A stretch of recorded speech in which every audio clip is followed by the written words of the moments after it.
தென்னிந்தியாவின் ஆன்மீக நிலப்பரப்பில் பழனிமலை தண்டாயுதபாணி சுவாமி திருக்கோவில் ஒரு தனித்துவமான இடத்தை பெற்றுள்ளது. இது முருகப்பெருமானின் அறுபடை வீடுகளில் 3ஆம் படை வீடாக திகழ்கிறது. இக்கோவிலில் மையக்கருவான மூலவர் சிலை சாதாரண கல்லாலோ அல்லது உலகத்தாலோ செய்யப்பட்டது அல்ல. மாறாக இது நவபாஷணம் எனப்படும் 9 வகையான விஷத்தன்மை கொண்ட கனிமங்களின் அபூர்வ கலவையால் உருவானது. சுமார் 2500 முதல் 5000 ஆண்டுகளுக்கு முன்பு போகர் என்ற மகா சித்தர் இந்த சிலையை பிரதிஷ்டை செய்ததாக கருதப்படுகிறது. இந்த வீடியோவில் பழனி முருகன் சிலையை பற்றி வரலாற்று தரவுகள், ரசவாத ரகசியங்கள், மருத்துவ குணங்கள் மற்றும் நவீன அறிவியல் ஆய்வுகளை விரிவாக அலசப் போகிறோம். பழனி முருகன் சிலையின் உருவாக்கத்தை ஆராயும் போது அதன் சிற்பியான போகர் சித்தரை பற்றி புரிதல் இன்றியமையாது. 11 சித்தர்களின் ஒருவரான போகர் ஒரு சிறந்த ரசவாதி, மருத்துவர், வானியலாளர் மற்றும் யோகியாக திகழ்ந்தவர். அவர் சீன தேசத்திற்கு சென்று அங்குள்ள மக்களுக்கு ரசவாத கலைகளை கற்பித்ததாகவும் அங்கு அவர் போயாங் என்ற பெயரில் அழைக்கப்பட்டதாகவும் குறிப்புகள் உள்ளன. போகரின் குரு காலங்கிநாதர் ஆவர். அவர் ஒரு சீன சித்தர் என்றும் தென்னிந்தியாவில் சித்தி பெற்றவர் என்றும் நம்பப்படுகிறது. போகர் சித்தர் தனது சீடரான புலிப்பாணி சித்தருடன் இணைந்து மனித குலத்திற்கு வரும் தீராத நோய்களை குணப்படுத்த ஒரு தீர்வை தேடினார். வரும் காலங்களில், அதாவது கலியுகத்தில் மனிதர்கள் பலவிதமான நோய்களால் அவதிப்படுவார்கள் என்பதை ஞானக்கண்ணால் உணர்ந்த அவர் ஒரு நிரந்தர மருத்துவ சிலையாக முருகப்பெருமானை வடிக்க முடிவு செய்தார். இதற்காக அவர் அகத்தியர் போன்ற பிற சித்தர்களுடன் ஆலோசித்து 9 வகையான கொடிய விஷங்களை மருந்தாக மாற்றும் நவபாஷண சூத்திரத்தை கண்டறிந்தார். நவ என்றால் 9 என்றும், பாஷணம் என்றால் விஷம் அல்லது கனிமம் என்றும் பொருள்படும். வேதியியல் ரீதியாக பார்த்தால் இவை ஒவ்வொன்றும் தனித்தனியாக இருக்கும்போது மனித உயிருக்கு ஆபத்தானவை. ஆனால் போகர் சித்தர் சித்த மருத்துவத்தின் சுத்தி முறைகளை பயன்படுத்தி அவற்றின் நச்சுத்தன்மையை நீக்கி ஒரு நிலையான கலவையாக மாற்றினார். இந்த செயல்முறை ஒரு கடினமான மெழுகு போன்ற பதத்தை கொடுத்தது. இது பிற்காலத்தில் கல்லின் உறுதியை பெற்றது. கந்தகம், வீரபாஷணம், பூரபாஷணம், மனோசிலை, தாடகம், கௌரி பாஷணம், மிருதார் சிங்கி, சீலாசம், இந்த 9 கனிமங்களுடன் பழனிமலையில் காணப்படும் சுமார் 4448 அபூர்வ மூலிகைகளின் சாற்றையும் போகர் பயன்படுத்தியதாக குறிப்புகள் உள்ளன. இந்த மூலிகைகள் கனிமங்களின் நச்சுத்தன்மையை மாற்றி அமைப்பதில் முக்கிய பங்கு வகிக்கின்றன. இக்கலவை இறுகுவதற்கு முன்பே சிலையாக வடிக்கப்பட வேண்டும் என்பதால் போகர் மிக விரைவாக சிலையினை சிதைக்கதாக கூறப்படுகிறது. இதனாலேயே சிலையின் முகம் மிக தெளிவானதாகவும் உடல் பகுதியில் மற்ற பகுதிகளை விட குறைந்த வேலைப்பாடுகளுடன் இருப்பதாகவும் ஒரு கருத்து நிலவுகிறது. பழனி முருகன் சிலை மற்ற முருகன் கோவில்களில் உள்ள சிலைகளில் இருந்து பல வகைகளில் மாறுபட்டுள்ளது. இதில் முருகப்பெருமான் தண்டாயுதபாணி கோலத்தில் காட்சியளிக்கிறார். இது யான படத்திற்காக தனது பெற்றோர் மற்றும் தம்பியுடன் கோபித்துக் கொண்டு உலகியல் வாழ்வை தொடர்ந்து ஆண்டி கோலத்தில் நிற்கும் நிலையை குறிக்கிறது. முருகப்பெருமானின் உருவம் ஒரு துறவியை போல காட்சியளிக்கிறது. அவர் தலையில் முடி இல்லாமல் மொட்டையடித்து கையில் ஒரு தண்டத்துடனும் இடுப்பில் ஒரு சிறிய கோமணத்துடனும் நிற்கிறார். இச்சிலையில் உள்ள முருகனின் காதுகள் சற்று பெரியதாக செதுக்கப்பட்டுள்ளன. இது பக்தர்களின் குறைகளை அவர் மிக கவனமாக கேட்கிறார் என்பதை குறிப்பாக நம்பப்படுகிறது. மேலும் இச்சிலையானது மற்ற முருகன் கோவில்களை போல கிழக்கு நோக்கி காட்சியளிக்காமல் மேற்கு நோக்கி திரும்பியுள்ளது. இந்த மேற்கு நோக்கிய திசை ஒரு முக்கியமான ஆன்மீக மற்றும் புவியியல் காரணத்தை கொண்டுள்ளது. போகர் தனது மனைவிக்கு கொடுத்த வாக்குறுதிக்காகவோ அல்லது கேரளா உள்ளிட்ட மேற்கு பகுதி மக்களுக்கு தனது அருளாசி அதிகப்படியாக கிடைக்க வேண்டும் என்பதற்காகவோ முருகனை மேற்கு நோக்கி பிரதிஷ்டை செய்தார் என்று கூறப்படுகிறது.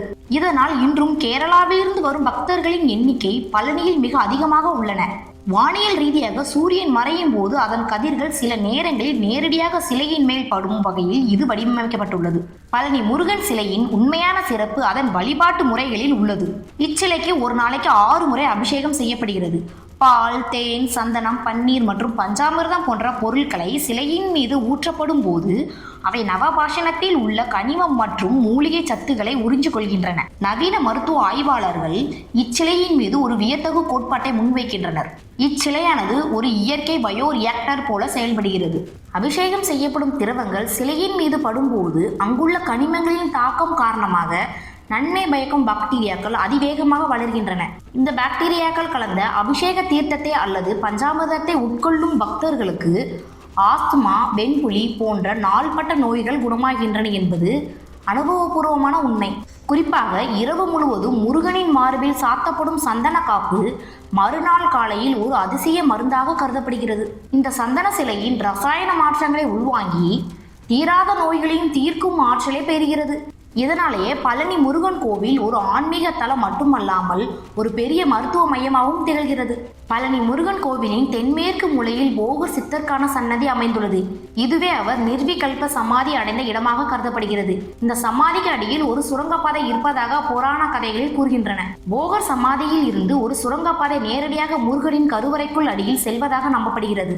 இந்த சுரங்க அறையில் போகர் சித்தர் மேலும் 8 முருகன் சிலைகளை வைத்திருப்பதாகவும் கூறப்படுகிறது. இந்த 8 சிலைகளும் வெவ்வேறு கிரக நிலைகளுக்காகவும் ரகசிய வழிபாடுகளுக்காகவும் அவர் உருவாக்கியவை என்று சொல்லப்படுகிறது. போகர் சமாதியில் அவர் வழிபட்ட மரகத லிங்கம் மற்றும் புவனேஸ்வரி அம்மன் சிலைகளும் இன்று பக்தர்கள் தரிசிக்கலாம். புலிப்பாணி சித்தரின் வாரிசுகள் இன்றும் இச்சன்னதியில் பராமரித்து வருகின்றன.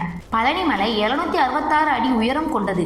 இது கடல் மட்டத்தில் இருந்து சுமார் 1500 அடி உயரத்தில் உள்ளது.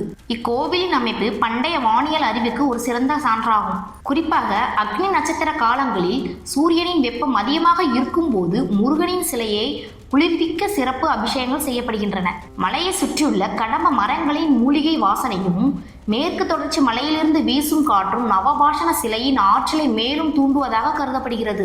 நவீன அறிவியலால் இன்றும் பழனி முருகன் சிலையின் முழுமையான வேதியியல் கட்டமைப்பை துல்லியமாக கண்டறிய முடியவில்லை.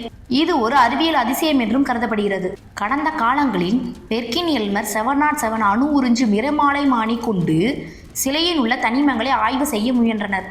ஆனால் அந்த இயந்திரத்தால் சிலையில் உள்ள நுண்கூறுகளை துல்லியமாக அடையாளம் காண முடியவில்லை. இதற்கு காரணம் போகர் சித்தர் கையாண்ட ரசவாத முறை. கனிமங்களை அவற்றின் இயல்பான அணு கட்டமைப்பில் இருந்து மாற்றி ஒரு புதிய பிணைப்பை உருவாக்கி இருப்பதே ஆகும். நவபாஷணத்தில் உள்ள 9 விஷயங்களும் ஒன்றுடன் ஒன்று வினைபுரிந்து ஒரு நிலையான பாலிமர் போன்ற அமைப்பை உருவாக்கியுள்ளன. இது வெப்பத்தினால் ஆவியாகாதவாறு ஒரு கவசத்தை போல செயல்படுகிறது. மேலும் தினசரி செய்யப்படும் அபிஷேகங்கள் சிலையின் மேற்பரப்பை பலப்படுத்துகின்றன என்றும் இதனால் சிலை தேய்மானம் அடையாமல் பாதுகாக்கப்பட்டு வருகிறது என்றும் ஆய்வுகள் கூறுகின்றன. பல நூற்றாண்டுகளாக தொடர்ந்து செய்யப்படும் அபிஷேகங்கள் மற்றும் சிலரின் தவறான கையாளுதலால் சிலையின் தடிமம் குறைந்து வருவதாக புகார்கள் எழுந்தன. 1980களில் நீதியரசர் சதாசிவம் தலைமையிலான குழு சிலையை பாதுகாப்பதற்கான பரிந்துரைகளை வழங்கியது. 2003ஆம் ஆண்டில் மூலவர் சிலைக்கு பதிலாக 200 கிலோ எடையுள்ள ஐம்பூன் சிலையை பிரதிஷ்டை செய்ய கோவில் நிர்வாகம் முடிவெடுத்தது. இதற்காக ஒரு புதிய சிலை செய்யப்பட்டு 2004இல் கும்பாபிஷேகமும் செய்யப்பட்டது. ஆனால் நவபாஷண சிலைக்கு இருக்கும் அந்த சக்தியும் மருத்துவ குணமும் புதிய சிலைக்கு இருக்காது என்று பக்தர்கள் மற்றும் ஆன்மீக பெரியவர்கள் எதிர்ப்பு தெரிவித்தனர். இதன் விளைவாக புதிய சிலை அகற்றப்பட்டு மீண்டும் போகர் செய்த நவபாஷண சிலையையே மூலவராக வைத்து தற்போது வழிபாடு நடந்து வருகிறது. பழனி முருகன் சிலை பல காலத்திற்கு முன்பு காட்டில் மறைந்து கிடந்ததாக கூறப்படுகிறது. 2ஆம் நூற்றாண்டு முதல் 5ஆம் நூற்றாண்டு வரை ஆட்சி செய்த ஒரு சேர மன்னனின் கனவில் முருகன் தோன்றி மலையின் மீது தனது சிலை இருப்பதை உணர்த்தினார்.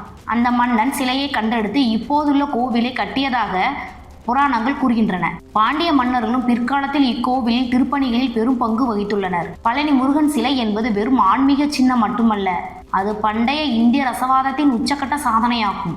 போகர் சித்தர் தனது நுட்பமான அறிவால் விஷத்தை மருந்தாக மாற்றி அதை ஒரு சிலையாக வடித்து நமக்கு தந்துள்ளார். நவீன அறிவியலால் முழுமையாக புரிந்து கொள்ள முடியாத இந்த நவபாஷண சிலையானது ஆன்மீகமும் அறிவியலும் ஒன்றிணையும் இடமாக திகழ்கிறது. இச்சிலையை பாதுகாப்பதும் அதன் ரகசியங்களை அடுத்த தலைமுறைக்கு கொண்டு செல்வது நமது கடமையாகும். முருகப்பெருமானின் இந்த தண்டாயுதபாணி கோலம் உலகியல் வாழ்வின் நிலையாமையை உணர்த்துவதோடு மட்டுமல்லாமல் மனிதர்களின் உடல் மற்றும் மனப்பிணிகளை தீர்க்கும் ஒரு நித்திய மருந்தாகவும் என்றும் நிலைத்திருக்கும்.